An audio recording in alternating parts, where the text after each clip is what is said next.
नजर कहाँ है? आज ये परमेश्वर पूछ रहा है कि आपका नजर किधर है, आप अपना दृष्टि किधर लगाते हैं, आपका फोकस किधर है, आप अपनी आंखों को किसकी ओर लगाए हुए हैं, संसार की ओर या परमेश्वर की ओर? परमेश्वर एक सवाल कर रहा है, पूछ रहा है कि आप अपनी आंखें किसकी ओर लगा के रखे हो, परमेश्वर की ओर लगा के रखे हो या संसार की ओर लगा के रखे हो? ये सवाल परमेश्वर पूछ रहा है। टॉपिक भी परमेश्वर कुछ ऐसा ही दिया। आइए हम वचन से देखेंगे, वचन पाठ में क्या लिखता है। भजन संहिता स्तोत्र ग्रंथ साम्स 34 के 4 में लिखता है, मैं यहोवा के पास गया, तब उसने मेरी ओर सुन ली और मुझे पूरी रीति से निर्भय किया। जिन्होंने उसकी ओर दृष्टि की उन्होंने ज्योति पाई और उसका मुंह कभी काला न हो पाया। इस दिन जन ने पुकारा तब परमेश्वर ने सुन लिया। ये ईश्वर की वाणी है। ईश्वर को धन्यवाद। मैंने कहा ना, आज परमेश्वर पूछ रहा है कि आपकी नजर किधर लगी है, संसार की ओर लगी है या परमेश्वर की ओर लगी है? लेकिन कई बार हम लोग परमेश्वर को तो जान रहे हैं, परमेश्वर कौन है ये भी हम जान रहे हैं, परमेश्वर के पास जाते हैं, चर्च जा रहे हैं, मिसा अटेंड कर रहे हैं, प्रार्थना अटेंड कर रहे हैं, सब कुछ कर रहे हैं। लेकिन सच्चाई अगर कहूँ तो अभी तक आप उस जीवित परमेश्वर को नहीं जान पाए कि आपका परमेश्वर है कौन। एक्चुअली जीवित परमेश्वर है कौन? जब हमारे जीवन में तूफान आता है या हम कुछ ऐसी गलतियां करते हैं तो हम परमेश्वर को छोड़ देते हैं और सोचते हैं कि हमारे जीवन में इतनी बड़ी गलती हो गई है, क्या पता परमेश्वर मुझे एक्सेप्ट करेगा या नहीं करेगा, क्या पता परमेश्वर मुझे माफ करेगा या नहीं करेगा, क्या पता मेरे घर वाले मुझे एक्सेप्ट करेंगे या नहीं करेंगे। कई बार ये चीज हमारे जीवन में चलता है।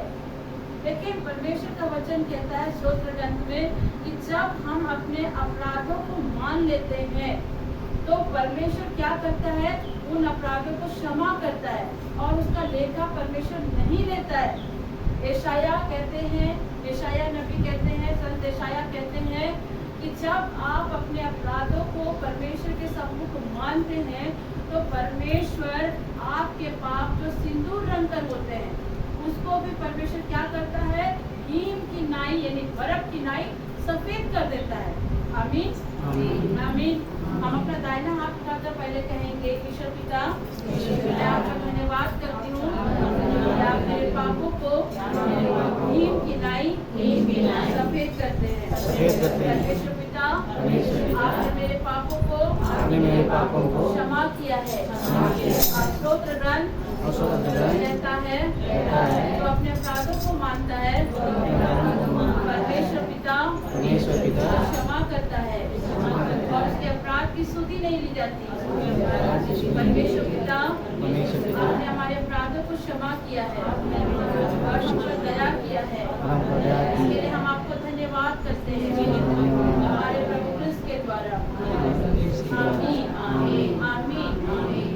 बाइबल परमेश्वर का वचन बताता है कि जो लोग परमेश्वर से दूर हुए और परमेश्वर के पंखों के आड़ से दूर हुए और परमेश्वर से अलग हुए तो उनका जीवन में बहुत तूफान आया, बहुत परेशानी आई, उनके जीवन में बहुत तकलीफ आई। जब आप परमेश्वर से दूर होते हैं तो अपने आप में एक डर पैदा हो जाता है, ऐसा लगता है कि सब कुछ खत्म होने वाला है।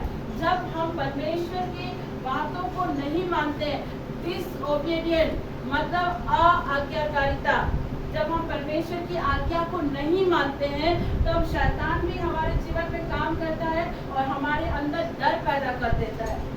पहला एग्जाम्पल अगर हम देखें, परमेश्वर जब उत्पत्ति ग्रंथ में आदम और हेवा को बनाया और शैतान ने किस तरह से हवा को बरगलाया और उन्होंने पाप किया और पाप करने के बाद वो दोनों कहाँ छुप गए थे? झाड़ी में छुप गए, पत्तों में छुप गए और परमेश्वर इन चीजों को देख रहा है। और जब परमेश्वर आता है तो परमेश्वर उन लोगों से पूछता है आदम और हवा आप कहाँ हैं? तो वो क्या कहते हैं, पिता परमेश्वर हम कहाँ छुप गए, हम नंगे हैं, हम छुपे हैं। तो परमेश्वर बोला आपको किसने बता दिया कि आप नंगे हैं? जब हम कुछ गलतियां करते हैं, जब हम परमेश्वर की उपस्थिति से हट जाते हैं परमेश्वर को अपने जीवन से हटा करके संसार की ओर फोकस करते हैं तो हमारा जीवन कुछ आदम और हेवा की तरह हो जाता है, हमारा बदन नंगा हो जाता है। जब हम परमेश्वर की उपस्थिति से हटते हैं, परमेश्वर से अपनी दृष्टि को हटाकर संसार की ओर लगाते हैं तो कुछ ऐसा ही हमारे साथ हो जाता है। संसार की ओर जब हम चले जाते हैं, अगर हम आदम और हेवा को परमेश्वर ने कितनी ब्लेसिंग दी, बोला कि तुम इस आदम वाटिका का सब कुछ खाना, बोला गया था कि नहीं बोला गया था, लेकिन फिर भी शैतान उनको बरगला करके क्या किया, बीज के फल को खाने का उकसा दिया और वो लोग खाकर किधर को फोकस कर दिए, संसार की ओर।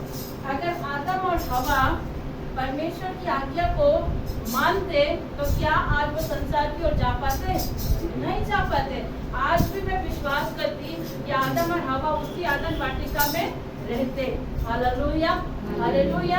इसी तरह हमारे जीवन में भी होता है, जब हम अपने घर में पारिवारिक प्रार्थना नहीं करते हैं, अपने जीवन में परमेश्वर को नहीं पुकारते हैं, तो हमारा जीवन संसार की ओर चला जाता है। रिसेंटली मंडे के दिन हम लोग लुपिता चर्च में फादर अल्फोंस से मिलने गए। फादर अल्फोंस से हमारी बात हो रही थी जब हम मेंबरशिप लेने के लिए गए थे।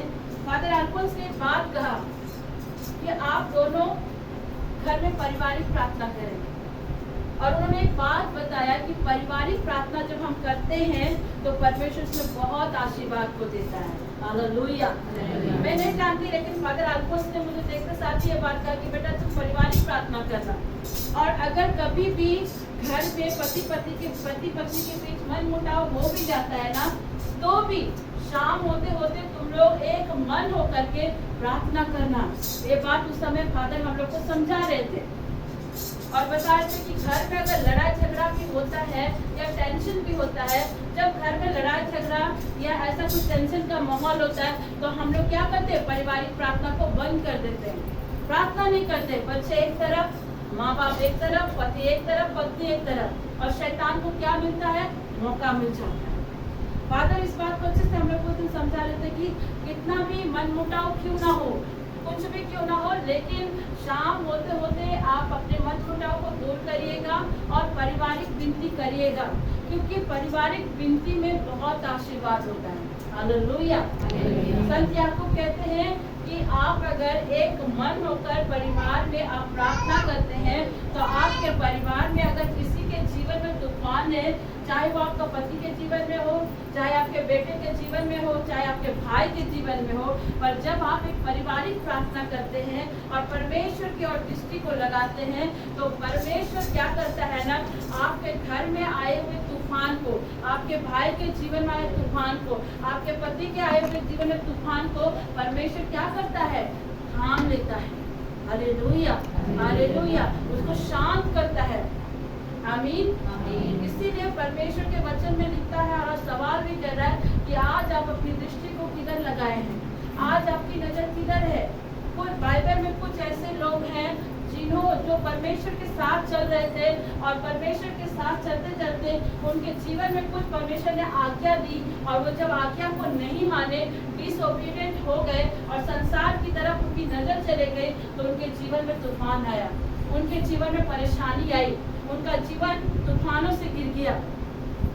लेकिन जब उन्होंने परमेश्वर की आज्ञा को फिर से माना तो प्रभु ने उसके जीवन को संभाला भी और उन्हें आशीष भी दी। अगर हम पुराने विधान में देखते हैं कि संत योन के विषय सुने हैं ना, योना, संत योना सुने हैं कि नहीं सुने? संत योना, परमेश्वर ने उनसे कहा कि आप कहाँ को जाइए, कहाँ को जाइए, कहाँ भेज रहे थे परमेश्वर ने? निनवे को भेज रहे थे। और संत योना क्या कर रहे हैं, अरे अगर मैं निनवे को जाऊंगा, परमेश्वर की आज्ञा को बताऊंगा तो वो लोग तो मुझे मारेंगे, पीटेंगे। और उसके मन में डर बैठ गया, कहीं ना कहीं वो योना संसार को फोकस किया। हम भी कई बार संसार को फोकस करते हैं, अरे संगति प्रार्थना में जा रहे हैं, लोग क्या कहेंगे, परिवार क्या कहेगा, डर। लेकिन आप इस संगति प्रार्थना में आके जो ब्लेसिंग को लिए, आप संगति प्रार्थना में आकर जो शैतान से लड़ने के लिए वो हथियार को लिए, वो चीज तो आपको कहीं से नहीं मिला। आप वहां जाने से, आप किसी को बोलने से डर रहे हो, क्यों डर? जहाँ आप संगति करने के लिए जा रहे हैं वहाँ पर जीवित परमेश्वर चलता फिरता है, लेकिन फिर भी हम डरते हैं। कई बार बताने से भी डरते हैं कि हम वहाँ प्रार्थना करने जा रहे हैं। कई बार हम ये बोलने भी से घबराते हैं, वहाँ संगति करने जा रहे हैं। नहीं मेरे प्रियो, मैं आप लोग को बताना चाहूंगी, हम सब इस समय एंड के डे पे खड़े हैं, अंतिम दिनों में खड़े हैं। संत याकूब कहते हैं जैसा जैसा अंत का दिन करीब आएगा, आप लोग और एक दूसरे से मिलकर प्रार्थना किया करिए, एक दूसरे के साथ संगति किया करिए, क्योंकि अंत के दिन और भी क्या होंगे? बुरे होंगे। जो लोग बोलते हैं ना, मोदी सरकार क्या कहती है? अच्छे दिन आएंगे, अच्छे दिन आएंगे, लेकिन हमारा बाइबल क्या बोलता है? बुरे दिन आएंगे। बोला है ना हमारा बाइबल में, मोदी सरकार कहती है अच्छे दिन आएंगे, लेकिन बाइबल बताती है जैसा जैसा दिन समाप्त होते जाएगा, दिन बुरे होते जाएंगे, बुरे होंगे। और आप देख रहे हैं अभी कई जगह में क्रिश्चियनिटी को बहुत ज्यादा क्या किया जा रहा है? सताव किया जा रहा है, मसीह लोगों को टॉर्चर किया जा रहा है। मणिपुर के लोगों को देखिए, मणिपुर में 400 चर्च जलाए गए। क्या पेंटिकोस्टल, क्या आरसी चर्च, क्या सियाना चर्च, सारे चर्चों को जला दिए, 400 चर्चेस जला दिए। पर क्या हम क्रिश्चियन लोग किसी के धर्म के मंदिर को, मस्जिद को तोड़ने जाते हैं? नहीं जाते हैं। हम लोग उल्टा उनके लिए दुआ करते हैं, लेकिन वहाँ पर क्या किया गया? 400 चर्चेस को 400 चर्चेस को जला दिया। इतनी समझ चाहिए कि हम लोग एकदम एंड के करीब हैं।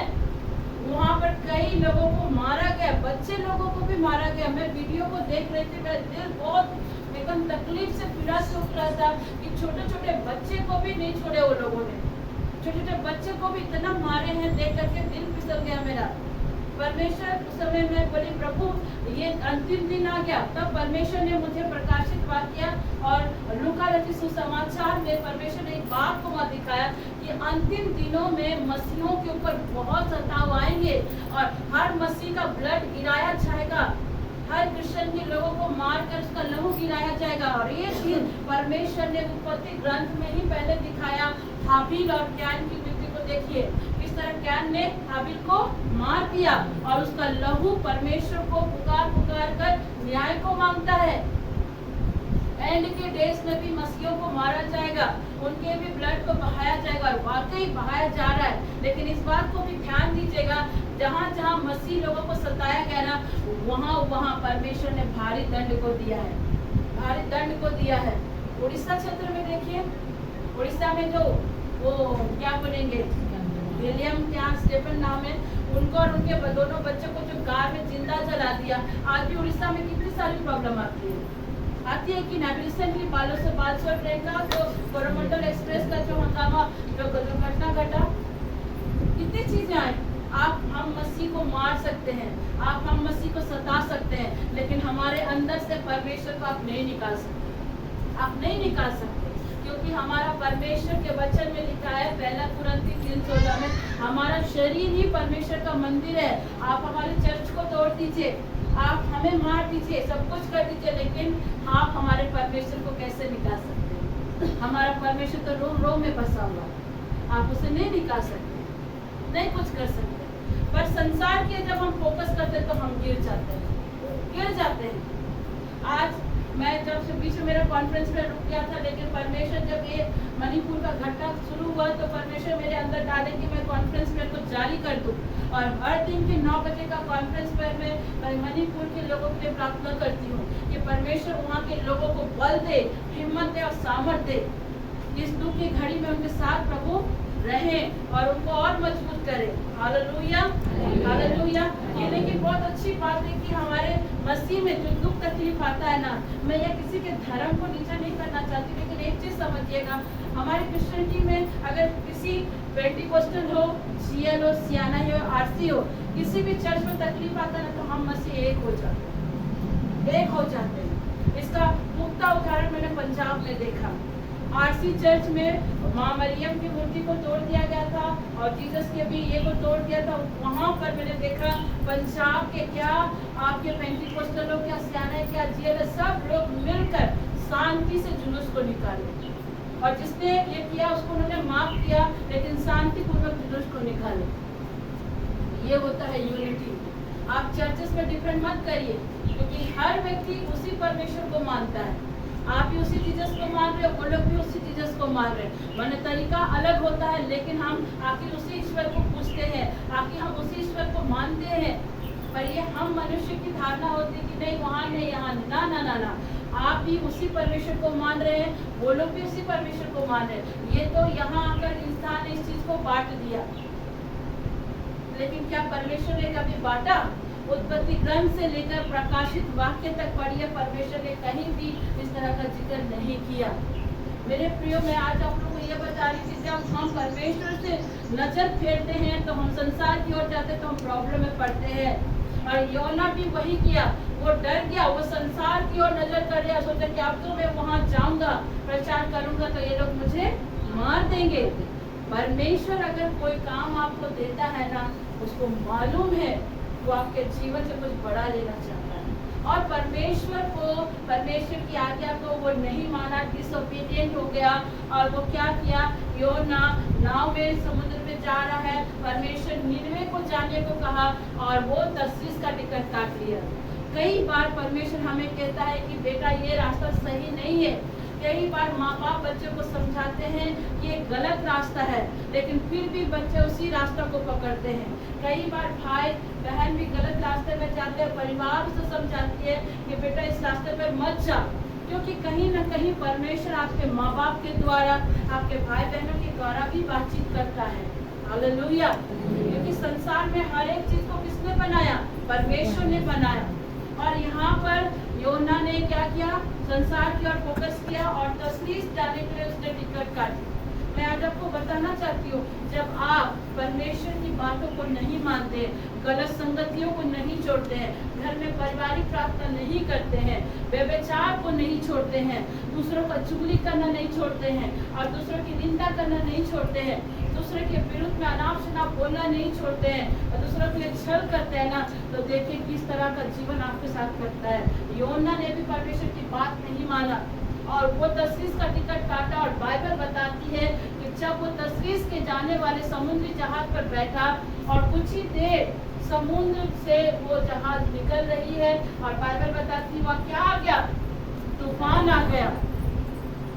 जब हम प्रेयर नहीं करते हैं, जब हम लोगों की निंदा करना बंद नहीं करते हैं, लोगों का अपमान करना बंद नहीं करते हैं, लोगों के विरुद्ध झूठा साक्षी देने से नहीं रुकते हैं ना, आपको लगता है कि थोड़ा वक्त के लिए तो हमारा सब कुछ अच्छा चलेगा, लेकिन ठहर जाइए। लूका रचित सुसमाचार कहता है अध्याय 13 में, ऐसा कोई बात नहीं है जो अगर आप बंद कोठरी में भी बात करें ना, स्वर्ग का परमेश्वर उसे क्या करेगा, छत के ऊपर जाकर प्रकट कर देगा।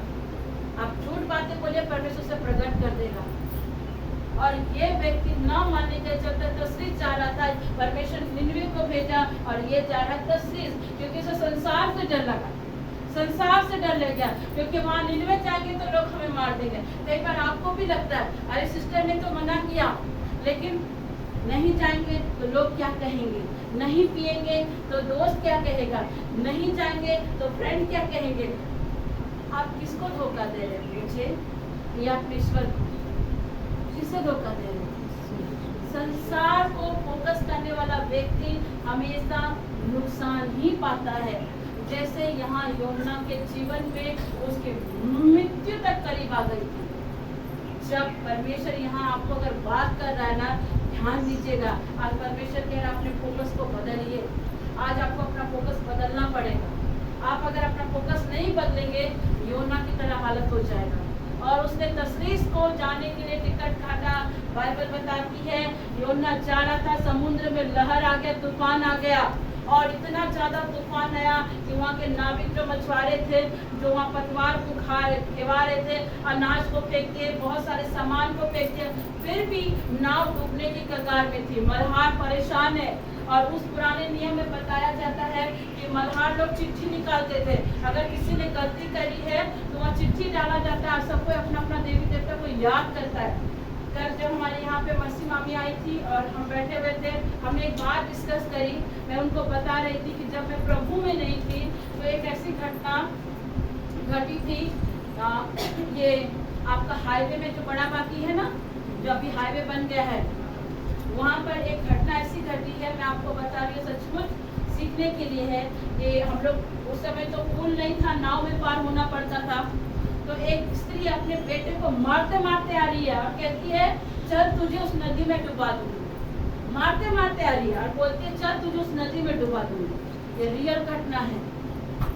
और जैसे वो आया, वो लोग आए और आप देखेंगे जहाँ पर बहुत ज्यादा पानी नदी में, जहाँ नाव चलता है ना, वहाँ पे लोग नाव में बैठने से पहले पानी को उठाकर अपने सर पे छिड़कते हैं, अपने देवी देवता को स्मरण करते हैं कि अच्छा से हमें इस पार से उस पार लेकर चलिए।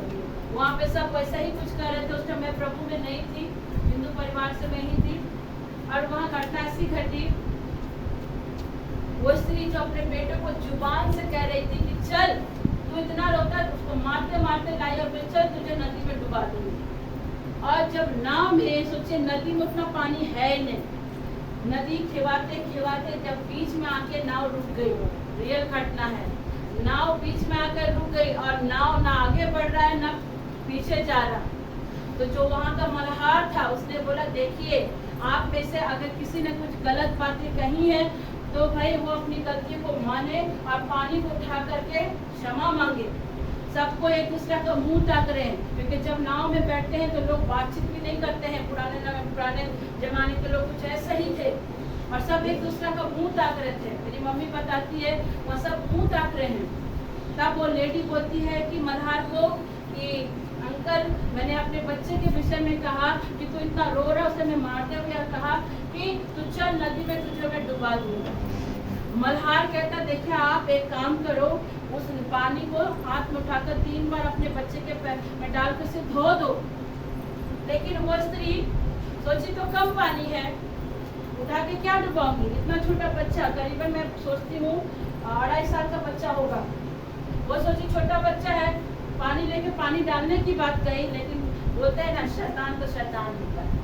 हमारे जुबान के लिए इसलिए अच्छा इस्तेमाल करना चाहिए। और उस स्त्री ने क्या किया, अपने बच्चे को ऐसे पकड़ा और नदी में सोची कि पैर डुबा के उठा दूंगी, बीच में फंसा हुआ है। और जैसे डुबा के उठाऊंगी और जैसे उसने अपने बच्चे के पैर को नीचे किया पानी का, तो बच्चा को खींच लिया और खींचते साथ नाव ऑटोमेटिक धड़-धड़ किनारे लग गई। अब आप अपने बच्चे को ढूंढ के पाओगे क्या? वो तो नीचे चला गया, नीचे चला गया, बच्चा मिला नहीं, पानी के अंदर घुस गया और नाव ऑटोमेटिक पार। आपको बोला गया पानी उठाकर पैर धो, पर आप अपना बुद्धि लगाकर क्या किए? कई बार हम भी ऐसा ही करते हैं। परमेश्वर कहता है इस ट्रैक पर चल, लेकिन हम बुद्धि लगाते हैं उस ट्रैक पर चले। वहाँ पे मल्हार के रूप में, अगर मैं सोचती हूँ उस घटना में, मल्हार के रूप में कहीं ना कहीं परमेश्वर खड़ा था और परमेश्वर से कह रहा अपने हाथों से पानी उठाकर उसके पैर धो। लेकिन हम परमेश्वर की बात को न सुन करके अपनी बुद्धि लगाकर उसको क्या कर दिए? पैर धुलाने के लिए, और जैसे डाले शैतान ने खींच लिया और नाव ऑटोमेटिक धड़धड़ा के पार हो गई। उसका बच्चा लौट के आया नहीं, और वो भी एक ही बच्चा, एक ही बच्चा। कितनी दुखद वाली बात है। इसी तरह परमेश्वर कहता है जब तुम मुझसे दूर होते हो ना, इस तरह का प्रॉब्लम में फंस जाते हो। वहाँ परमेश्वर कहीं ना कहीं मल्हार के अंदर से काम कर रहा था और कह रहा था कि पानी डाल दो, उसे नीचे मत डालो। पर हम लोग अपना बुद्धि को लगाते हैं। मेरे प्रियो, जब हम अपनी बुद्धि को लगाते हैं तो प्रॉब्लम में पड़ते हैं। पर उसी जगह जब हम परमेश्वर की आत्मा और परमेश्वर की बुद्धि पर चलते हैं तो हमें परमेश्वर विक्ट्री देता है। Hallelujah, hallelujah. यहाँ पे मल्हार परेशान है, किसने क्या किया? सारा सामान नदी में, समुद्र में फेंक दिया, फिर भी समुद्र इधर उधर डोल रहा है, नाव डोल रही है। और योना क्या कहता था? नाव के नीचे तले में आराम से सो रहा, उसे फर्क ही नहीं पड़ा कि कुछ हो रहा है। तब मल्हार जा करके उसको उठाता है और मल्हार कहता है तुम कैसे सो सकते हो? इतना तूफान है और तुम सो रहे, और उसे भी बुला कर लाता है। और वहाँ जितने बैठे हुए थे सबके नाम में चिट्ठी डाली गई थी, सबके नाम पर चिट्ठी डाली है। पुराने नियम से होते आए, ये मेरे साथ भी हुआ है, मैं आप लोग को घटना बताऊंगी जरूर। चिट्ठी डाला जा रहा, और जितनी बार चिट्ठी डाली गई उतनी बार किसके विरुद्ध चिट्ठी निकली? योना के विरुद्ध, योना के विरुद्ध। तब योना क्या कहता है? मैंने आकाश और पृथ्वी पृथ्वी के रचयिता के विरुद्ध में मैंने क्या करी है, गलती करी है। अब क्या किया जाए? बोलता है योना कि आप लोग मुझे उठाकर कहाँ फेंक दें? समुद्र में फेंक दें। मालूम है जीवन में तूफान आता है, परेशानी आती है, लेकिन इन तूफानों में भी परमेश्वर आपके लिए एक बड़ी ब्लेसिंग को रखता है। पर उस ब्लेसिंग को हम लोग इस आंखों से नहीं देख सकते, इन आंखों से नहीं देख सकते। अगर तूफान है तो तूफान में विक्ट्री भी है, ये नहीं है कि विक्ट्री नहीं है, विक्ट्री भी है, लेकिन वो विक्ट्री को आप अपनी आंखों से नहीं देख सकते जब तक परमेश्वर ना दिखाए। Hallelujah, hallelujah. योना सोचा मैंने गलती करी और मुझे कहाँ फेंक दो? समुद्र में। लेकिन परमेश्वर ने उसको निनवे भेजने के लिए ऑलरेडी उसको क्या करके रखा है? एक मगरमच्छ को तैयार करके रखा है। आप सोचो, समुद्र में फेंका और समुद्र में फेंकते ही मगरमच्छ ने से निकल लिया। कई बार हमारे जीवन के साथ भी ऐसा होता है। परिवार हमें समझाते हैं, फादर हमें समझाते हैं, सिस्टर हमें समझाते हैं कि ये बेटा ये गलत रास्ता है, और हम नहीं सुधरते। हम गलती पे गलती कर जाते हैं। हम अपने परिवार को दुश्मन समझते हैं, हम अपने घर के कलीग को दुश्मन समझते हैं, कई बार फादर को भी दुश्मन समझ लेते हैं। लेकिन परिवार और प्रेयर करने वाले लोग आपके दुश्मन नहीं होते हैं। उड़ाव पुत्र के दृष्टांत में देखिए क्या किया। उड़ाव पुत्र का छोटा बेटा सारा धन संपत्ति लिया और लेकर के कहाँ चला गया? परदेश। कई बार बच्चे क्या कहते हैं? तूने मेरे लिए किया ही किया है, मुझे संपत्ति का हिस्सा दे दो, जमीन का हिस्सा दे दो। हाँ, बंधक बना देंगे, सब कुछ करेंगे। बाप ने क्या किया? संपत्ति दे दिया। और बेटा क्या किया? संसार की ओर फोकस करते हुए परदेश चला गया, वेश्याओं में पैसा को लुटा दिया, हर एक चीज में उसने लौटा दिया। जब तक पैसा था उसने मौज मस्ती कर ली। जब तक आपके पास अच्छी चीजें हैं और आपके साथ जो संगति करते हैं वो देखते हैं कि ये लड़का फिर धनी है, ये लड़की बड़े घर की, इसको कैसे बर्बाद करे, जब तक आपका एक एक पैसा बर्बाद नहीं करेगा वो आपका साथ नहीं छोड़ेगा। लेकिन जैसे आपके पास पैसे खत्म हो जाए, जैसे आप लत में पड़ जाए ना, वो जो आपका मित्र है, वो जो आपका साथी, वो आपको छोड़कर चला जाएगा, आपको छोड़कर चला जाएगा। आप कंगाल हो जाइए, आपको पूछने नहीं आएगा। आप नशे के आदी हो जाइए, आप बीमार पड़ जाइए, आपको देखने नहीं आएगा, नहीं आएगा। आप घर में क्या खा रहे हो वो देखने नहीं आएगा। और सबसे बड़ी शौक वाली बात है, विशेषकर पीने वालों को मैं देखती हूँ, जो लोग पीते हैं उन लोगों को पिलाने वाले लोग भी मिल जाते हैं। मतलब मैं तो बर्बाद हो रहा हूँ, साथ में तुम भी बर्बाद हो। आप किसको बर्बाद कर रहे हैं? ये शरीर आपका नहीं है, ये परमेश्वर का अमानत है। आप किसको बर्बाद कर रहे हैं? पी करके आपको लगता है पीने के बाद हम गम भुला दे रहे हैं। वो गाना क्यों नहीं, मैं पीता हूँ गम भुलाने के लिए। हाँ, हिंदी फिल्म में गाना है वो ना, मैं पीता हूँ गम भुलाने के लिए। कितना देर तक गम भुलाते हो भाई? पीने के बाद कितना देर के बाद तुम गम भुलाते हो? तुम जो पी रहे हो, शैतान तुमको पिला रहा है, पूरी संगति जो तुमको पिला रही है, तुम तो पी ले रहे हो, लेकिन तुमको मालूम नहीं है धीरे धीरे वो तुम्हारे अंदर का शरीर का एक एक पार्ट को क्या कर रहा है? नष्ट करते जा रहा है, नष्ट करते जा रहा है। और शैतान भी इस ताक में रहता है कि तुम्हारे शरीर को क्या करे? नाश करे, क्योंकि शैतान को मालूम है कि तुम्हारा शरीर क्या है? Temple of the God. तुम्हारा शरीर क्या है? परमेश्वर का मंदिर है। और उसको नाश करने के लिए शैतान क्या करता है? खड़े रहता है, कभी दोस्त के थ्रू, कभी इसके थ्रू, कभी उसके थ्रू, और नाश करता है। और क्या करता है? धीरे धीरे शरीर का सारा कलपुर्जा समाप्त हो जाता है। मैं एक स्टाफ नर्स रही हूँ, मैंने देखा है ऐसे ऐसे लोगों को पीने के चलते उनका लंग्स खराब हो गया, उनका लीवर खराब हो गया। जब जानते हैं, मैं बताना नहीं चाहती हूँ, लेकिन मैंने देखा है, जब मैं ड्यूटी पर थी, मैं ऐसे लोगों को देख रही थी। एक दिल्ली में जब मैं MGS में ड्यूटी करती, एक ट्रक ड्राइवर एडमिट हुआ काफ़ी पीने के चलते। पता है, जब हम काफ़ी ज़्यादा नशा करते, गलत संगति में जाते हैं, तो हम व्यभिचार में भी पड़ते हैं कि नहीं पड़ते हैं?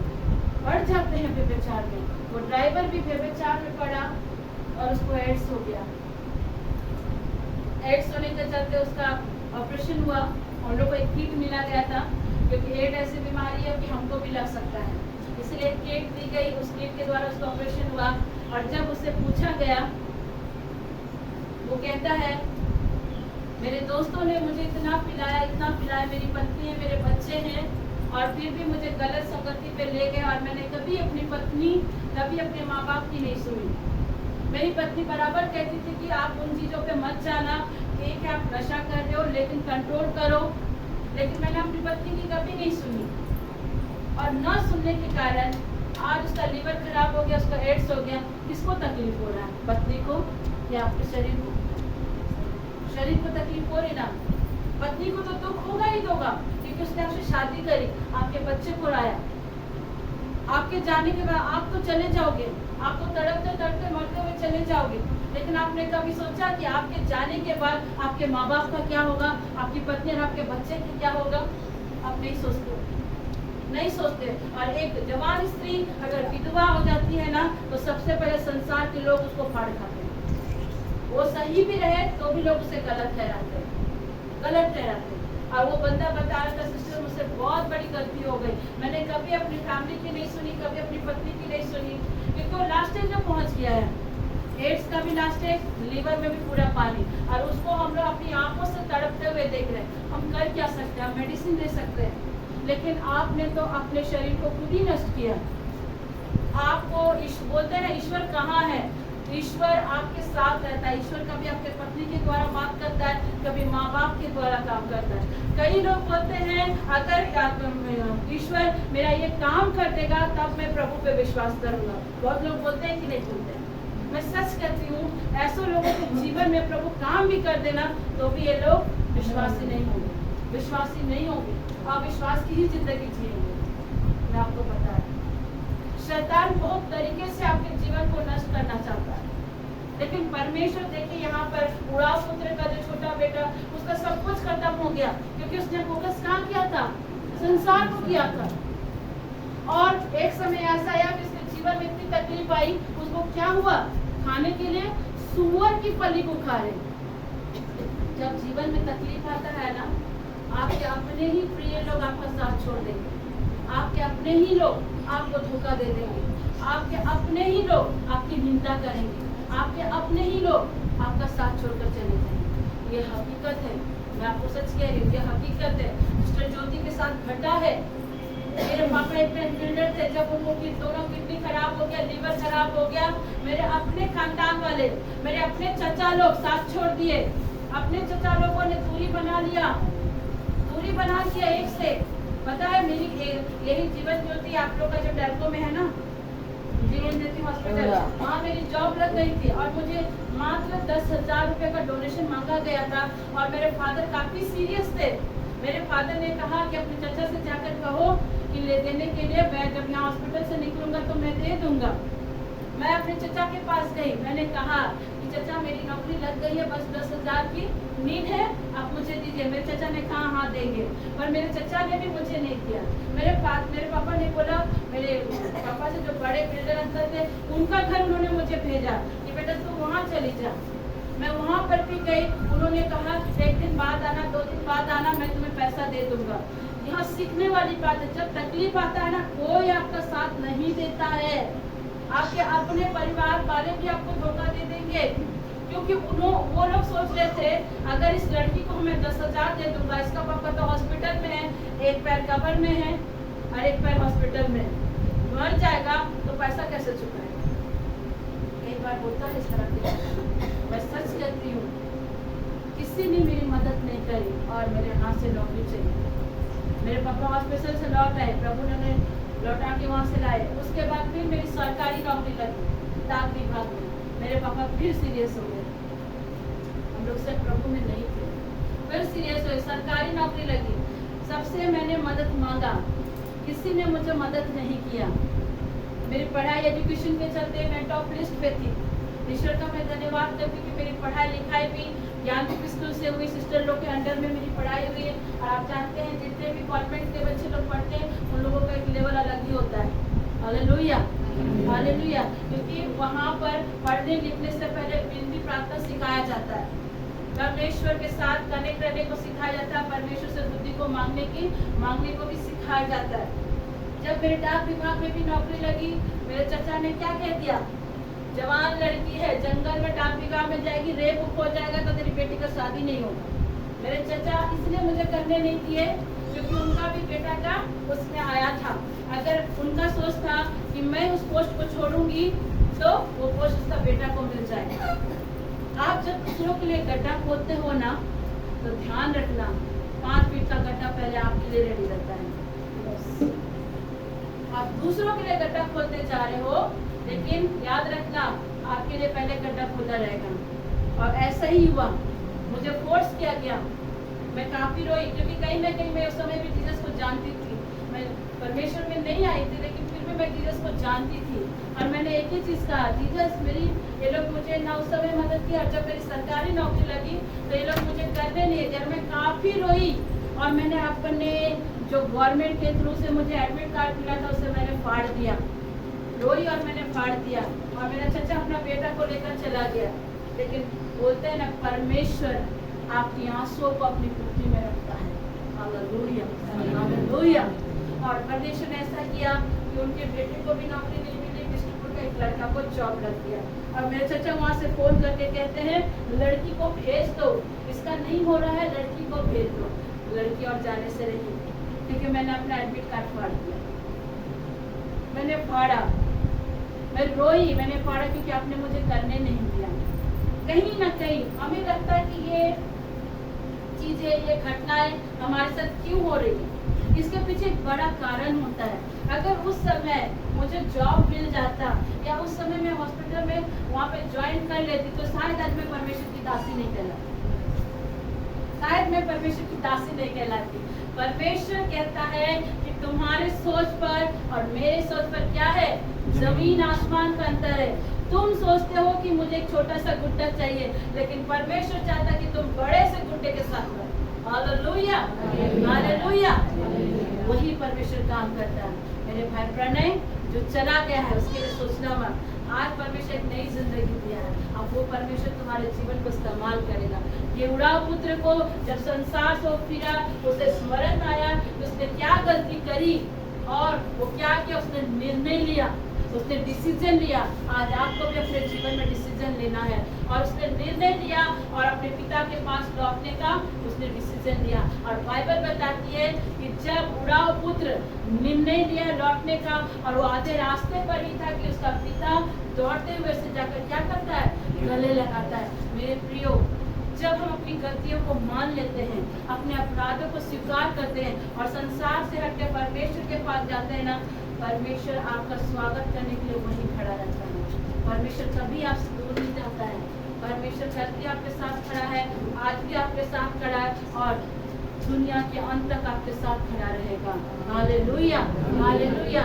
वो संसार से फिरा और परमेश्वर ने उसे आशीष दी। उसी तरह जब योना मगरमच्छ के पेट पे गया, और बाइबल बताती है एक रात एक दिन पूरा बीत गया, और उस मगरमच्छ के पेट में देखिए परमेश्वर ने कैसा किया, उसको मगरमच्छ का पेट में रखा, लेकिन वो मरा नहीं था। लेकिन आज अगर कोई व्यक्ति को मगरमच्छ खा ले तो वो मरा हुआ पाया जाता है। हमारा परमेश्वर कितना महान है। मैं सोचती हूँ इन बातों को तो कभी कभी ईश्वर को धन्यवाद देती हूँ।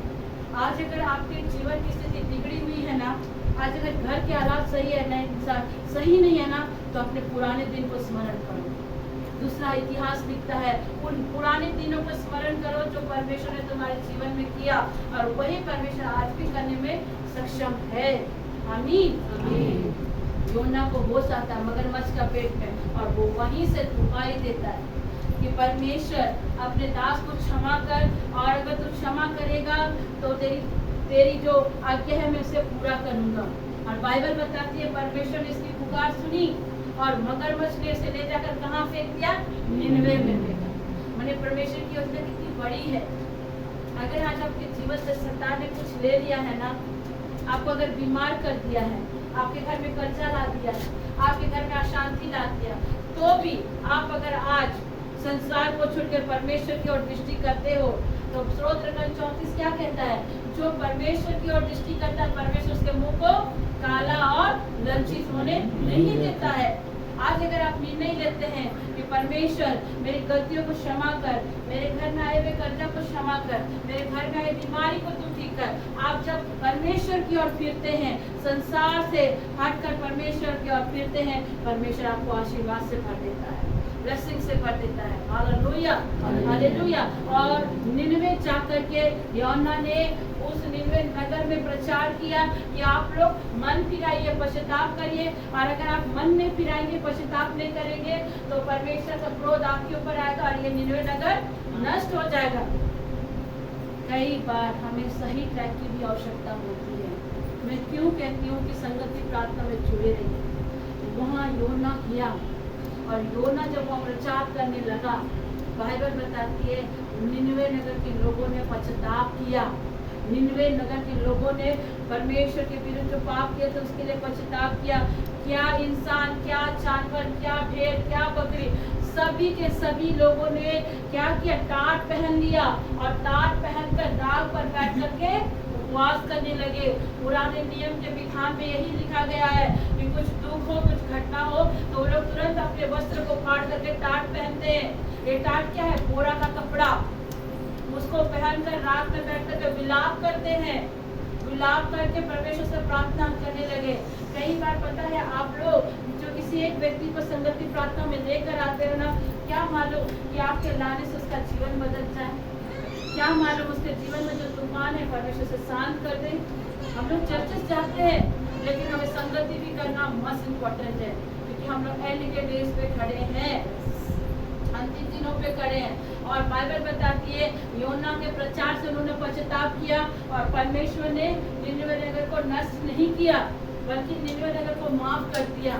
मेरे प्रियो, आपसे कितनी भी बड़ी गलती क्यों ना हो जाए, आप कितने भी बड़े पाप में क्यों ना गिरे हो, आपके घर में कितना भी बड़ा बीमारी क्यों ना हो, कितना भी बड़ा तूफान क्यों ना हो, आप संसार को छोड़ करके परमेश्वर को फोकस करते हैं, परमेश्वर के वचन को फोकस करते हैं, परमेश्वर आपके ऊपर दया करेगा। आपको प्रार्थना के साथ वचन की भी आवश्यकता है। आपको प्रार्थना के साथ वचन का तलवार लेना बहुत जरूरी है। प्रार्थना तो हमारे जीवन का एक हिस्सा है, लेकिन वचन जो परमेश्वर का दिया हुआ है, क्यों श्रोत ग्रंथ में प्रभु ने ये बात को कहा कि वो अपने नाम से ज्यादा वचन को इम्पोर्टेंस देते हैं। अगर आपके पास परमेश्वर का कलाम है, परमेश्वर का वचन है, दिव्य वचन है, इस वचन के द्वारा आप शैतान को मार सकते हैं। इस दिव्य वचन के द्वारा आप अपनी बीमारी से छुटकारा पा सकते हैं। इस दिव्य वचन के द्वारा आप डिप्रेशन से निकल सकते हैं। इस दिव्य वचन के द्वारा आप अपने कर्जों से निकल सकते हैं। इस पवित्र शास्त्र के दिव्य वचन के द्वारा आप बड़े से बड़े बीमारी से निकल सकते हैं। इस दिव्य वचन के द्वारा आपके घर में बच्चे की आशीष आ सकती है। इस दिव्य वचन के चलते आपका विवाह हो सकता है। इस दिव्य वचन के चलते आपके घर में आपका वैवाहिक जीवन सही हो सकता है। पर हम पढ़ते ही तो नहीं है, हम सिर्फ प्रार्थना करते हैं, रूटीन वाइज आप मास अटेंड करते हैं, परम प्रसाद लेते हैं, लेकिन वचन को ग्रहण नहीं करते। आज हमें आवश्यकता है परमेश्वर के वचन को पढ़ने का, परमेश्वर के वचन को मनन करने का, क्योंकि मैं आपको बताना चाहूंगी आपके हर प्रॉब्लम का सलूशन ये पवित्र शास्त्र है। हर प्रॉब्लम का सलूशन पवित्र शास्त्र। आप अगर बीमार है, पढ़िए इस वचन को, पढ़िए क्या लिखा है। प्रभु कृष्ण ने आपकी चंगाई के लिए अपने पीठ पे 39 कोड़े खाए, ताकि उनके कोड़े खाने से आप चंगाई को प्राप्त करें। आप अगर कर्जे में डूबे हैं तो फिलिप्पी 4:19 क्या कहता है? परमेश्वर का कलाम कहता है कि वो आपकी अपनी महिमा के धन के अनुसार आपकी हर कमी करके आपके कर्जे को समाप्त कर देगा। हम लोग को कलाम पता नहीं है, दिव्य वचन पता नहीं है, कौन सा वचन पढ़ेंगे तो हम इस तकलीफ से निकल सकते हैं। अगर आप वचन को पढ़ते रहेंगे ना, आपको पता चल जाएगा कि आपको परेशानी से निकलने के लिए कौन सा वचन को पढ़ना है। अगर आप डिप्रेशन में हैं, आपको मालूम ही नहीं है कौन सा वचन पढ़े। आप डिप्रेशन में है तो भजन संहिता को पढ़िए, भजन संहिता नीति वचन को पढ़िए, प्रभु वहां से आपको निकालेगा। अगर आपको अपने भविष्य की चिंता है, आप वचन को पढ़ते रहिए, वचन को पढ़िए। इसमें लिखा है यिर्मयाह 29:11 में कि जो कल्पनाएं, जो प्लानिंग परमेश्वर आपके लिए करता है वो आपकी हानि की कभी नहीं है। परमेश्वर आपको कुशलता पर लेकर चलता है। अगर आपके घर में बच्चे नहीं है, आप दिव्य वचन को पढ़िए। दिव्य वचन स्तोत्र ग्रंथ 127 में लिखा है कि बच्चे यहोवा के दिए हुए भाग है। यशायाह नबी, यशायाह संत यशायाह कहते हैं 54:1 में जितने बच्चे को स्वागिन को नहीं होता उससे कई ज्यादा बच्चे बांझपन को होते हैं। अगर आप बड़ी से बड़ी बीमारी में गुजर रहे हैं तो पढ़िए पर दिव्य वचन को किस तरह परमेश्वर ने 38 वर्ष के रोगी को ठीक किया, 12 वर्ष की ब्लीडिंग वाली स्त्री को ठीक किया, लंगड़े को ठीक किया, जन्म से लंगड़े को भी परमेश्वर ने ठीक कर दिया, जन्म से अंधा वर्तमान को ठीक कर दिया, वो आपको भी ठीक कर सकता है। हम आपको बोले ना, आप लोग चर्च तो जा रहे हैं, प्रार्थना तो करें, लेकिन अपने जीवित परमेश्वर को अभी तक आपने पहचाना नहीं है कि आप किस परमेश्वर की उपासना करते हैं, आप किस परमेश्वर के पास आए हो। पता है, जीवित परमेश्वर जिंदा खुदा जो आकाश और पृथ्वी का करता, उसने कलवरी क्रूस में शैतान को हराकर प्रूव कर दिया कि वो कल भी जीवित था, आज भी जीवित है और युगानुयुग जीवित रहेगा। जो बातें आपके लिए असंभव है वो परमेश्वर के लिए कभी असंभव नहीं है। जो चीज आप अपने आप से नहीं कर सकते उसे प्रभु के हाथ में दीजिए। मैंने एक मैसेज अपने स्तर के कुछ लोगों को भेजा था कि जब आपके जीवन में आपको कुछ समझ नहीं आता है, आपको लग रहा है कि कुछ भी समझ नहीं आ रहा, उस समय घुटने में आइए और प्रार्थना करिए, प्रभु मैं जानता हूँ कि आपके वचन में लिखा है कि आप सब बातों में मिलकर मेरे लिए भलाई को लाएंगे और इस योजना को पूरा करने के लिए मेरी मदद करेंगे। Hallelujah, hallelujah. अपना दाहिना हाथ उठाएंगे और कहेंगे, प्रभु जो कल्पनाएं आप मेरे विषय करते हैं वो हानि की नहीं है, वो हानि की नहीं, वो कुशल ही की है, वो कुशल ही की है, और अंत में आप मेरी आशा को पूरा करें, आप मेरी आशा को पूरा करें। प्रभु मेरा जीवन, मेरा परिवार, मेरा घराना सबके लिए आपने उत्तम आशीष को रखा है, आपने उत्तम आशीष को रखा है। आपके वचन में लिखा है, आपके वचन में लिखा है, आज परमेश्वर के वचन को सुनता है, उसके घर पर, उसके जीवन पर, उसके हर एक क्षेत्र पर परमेश्वर अपनी आशीष को रखता है, परमेश्वर आज आपसे कहते हैं वो आपके आटा गूंथने के परात पर, आपके बिजनेस पर, आपके बच्चों के जीवन पर, आपके वैवाहिक जीवन पर, घर के हर एक क्षेत्र पर परमेश्वर अपनी आशीष देता है, यीशु क्रिस्त के नाम पर। आमीन, आमीन, आमीन। मैंने क्यों आपको ये वचन अंगीकार कर रहे हैं पता है?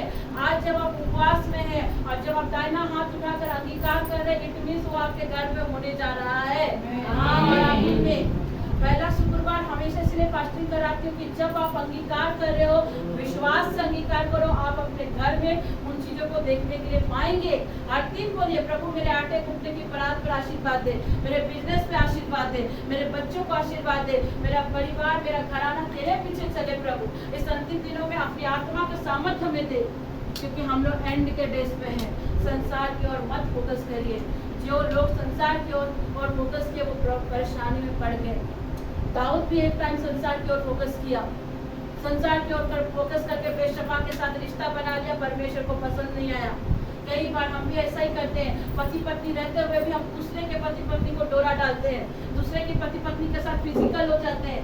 परमेश्वर कहते हैं ऐसे व्यभिचारियों को परमेश्वर पसंद नहीं करता है। और बाइबल बताती है अधिकतर लोग ऐसे लोग नरक में पाए जाएंगे जो अपने पत्नी को छोड़ किसी और के साथ रिश्ता बनाते हैं, पति को छोड़ किसी और के साथ रिश्ता बनाते हैं। परमेश्वर कहता है वो अधिकतर लोग नरक में पाए जाएंगे, नरक में पाए जाएंगे। आज आपको संसार को छोड़ना है, संसार की हर गलत चीज को छोड़ना है। लूका रचित सुसमाचार बताता है कि कंगाल लाजरुस और वो धनवान व्यक्ति, वो दोनों इस संसार में थे, लेकिन जब दोनों की मृत्यु हुई तो कंगाल लाजरुस कहाँ बैठा था? अब्राहम की गोद पर बैठा था। और धनी व्यक्ति नरक में था और क्या सह रहा था? प्रताड़ना को सह रहा था। और वो क्या कहता अब्राहम को, हे पिता इस लाजरस को भेज दो मेरे घर पर, ताकि मेरे और भी जो भाई हैं वो बच जाएं। लेकिन अब्राहम ने क्या कहा? उनके पास परमेश्वर की दी हुई पुस्तक है, व्यवस्था है, उनको पढ़े और अपने जीवन को बचाए। लेकिन वो व्यक्ति क्या कहता? वो लोग पढ़ते नहीं है। हम अपने घर में बाइबल को बस अल्टर पे के पास रखकर शोभा के रूप में न रखे। बाइबल को पढ़ना भी है, बाइबल को पढ़ना भी है। बस अल्टर में रखकर उसको पूजा अर्चना नहीं करना है, उसको निकाल के आपको पढ़ना है, उसको निकाल से प्रार्थना करना है। आपको वचन को पढ़ना ही पड़ेगा, तब जाके आप हर सिचुएशन से निकल सकते हैं। हर एक जगह से आपको प्रभु मदद करेगा। और जिस दिन आप प्रार्थना के साथ वचन को पढ़ना प्रारंभ कर दिए, बाइबल को पढ़ना प्रारंभ किए, मैं आपको यीशु मसीह नासरी के नाम से कहती हूँ कि आप अधिक से अधिक प्रॉब्लम में पहले विक्ट्री पा जाएंगे। Hallelujah, hallelujah. वो परमेश्वर कहता है मुझसे मांगो मैं तुम्हें दूंगा, अपने मुंह को खोलो मैं तुम्हारे मुंह के अंदर पसार दूंगा। Hallelujah, hallelujah. वचन बताता है मेरे प्रियो, जो अपनी दृष्टि परमेश्वर की ओर लगाते हैं, परमेश्वर उसके मुंह को काला और लज्जित होने नहीं देता है। वचन बताता है जिन्होंने उसकी ओर दृष्टि की, परमेश्वर ने उसे क्या किया, पूरी रीति से निर्भय किया। आज परमेश्वर बीमारी से आपको पूरी रीति से निर्भय करेगा, कर्जे से निर्भय करेगा। आज परमेश्वर डिप्रेशन से निर्भय करेगा। आज परमेश्वर हर वो क्षेत्र में जहां आपने बिक्री नहीं पाई है, जहां आप अभी तक संघर्ष कर रहे हैं, परमेश्वर कहता है आज आप अगर अपनी दृष्टि प्रभु की ओर लगाते हैं, परमेश्वर ये प्रॉमिस कर रहा है, ये वायदा कर रहा है, उस हर बुरी कंडीशन में, उस हर बुरी क्षेत्र से प्रभु आपको निकालेगा, पूरी रीति से निर्भय करेगा। पूरी रीति से, 1% से नहीं, पूरी रीति से परमेश्वर क्या करेगा, निर्भय करेगा। और वो परमेश्वर वायदा करता है कि जब भी आप परमेश्वर को पुकारेंगे, परमेश्वर आपका सुन लेगा। और ये भी प्रॉमिस कर रहा है कि वो आपको सब कष्टों से, सब प्रॉब्लम से छुड़ा देगा। आमीन, आमीन। पर आपका फोकस परमेश्वर होना चाहिए, आपका विश्वास परमेश्वर होना चाहिए। संत याकूब कहते हैं आपकी प्रार्थना का उत्तर इसलिए नहीं आता है, आपके प्रार्थना का उत्तर इसलिए नहीं आता है क्योंकि आप अपनी ही इच्छा को पूरा करते हैं। संत याकूब की पुस्तक अध्याय 3 में लिखा है आपके प्रार्थना का आंसर इसलिए नहीं आता है क्योंकि आप दूसरों के लिए चुगली खाते हैं, आप दूसरों की निंदा करते हैं, आप अपनी ही इच्छा को पूरा करते हैं, आप अपनी ही लालसा में डूबे रहते हैं। आपके प्रार्थना को उत्तर नहीं आता है तो आप परमेश्वर को छोड़ देते हैं। आपके लिए जब परमेश्वर कुछ काम नहीं करता है तो आप चर्च जाना बंद कर देते हैं, उपवास करना बंद कर देते हैं, संगति में आना बंद कर देते हैं। संत याकूब कहते हैं कि आप अपनी लालसा को पूरा करने के चलते आप अपने प्रार्थना का उत्तर नहीं पाते हैं। लेकिन आज अगर आप निर्णय लेते हैं कि आप अपनी दृष्टि परमेश्वर की ओर लगाएंगे तो परमेश्वर आपके हर एक कष्टों से आपको पूरी रीति से क्या करेगा, निर्भय करेगा और हर प्रकार से आपको क्या करेगा, छुटकारा देगा। पर ये तब होगा मेरे प्रियो जब आप अपनी दृष्टि कहाँ लगाएंगे, परमेश्वर की ओर से।